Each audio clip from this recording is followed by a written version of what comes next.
ბათუმის საქალაქო სასამართლომ დღეს 16 საათამდე უნდა მიიღოს გადაწყვეტილება დაიწყებს თუ არა მზია ამაღლობელის დაცვის მხარის შუამდგომლობის განხილვას. ადვოკატები აღკვეთის ღონისძიების გაუქმებას და წინასწარი პატიმრობიდან მზია ამაღლობელის გათავისუფლებას ითხოვენ. ჟურნალისტის უფლებათა დამცველების თქმით, ამაღლობელის პატიმრობა უკანონოა და სასამართლოს აქვს ყველანაირი საფუძველი, რომ მათი შუამდგომლობა განიხილოს და დააკმაყოფილოს. ადვოკატებმა აღნიშნული შუამდგომლობით ბათუმის საქალაქო სასამართლოს გუშინ მიმართეს.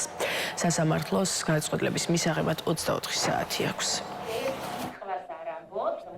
ჩვენი მხრიდან არის წარდგენილი შუამდგომლობა, რითაც ვითხოვთ წინასწარი პატიმრობა, რომელიც შეფარდებულია აღკვეთი ღონისძიების სახით ავტონომიზმისთვის, აღნიშნული აღკვეთი ღონისძიების გაუქმებას.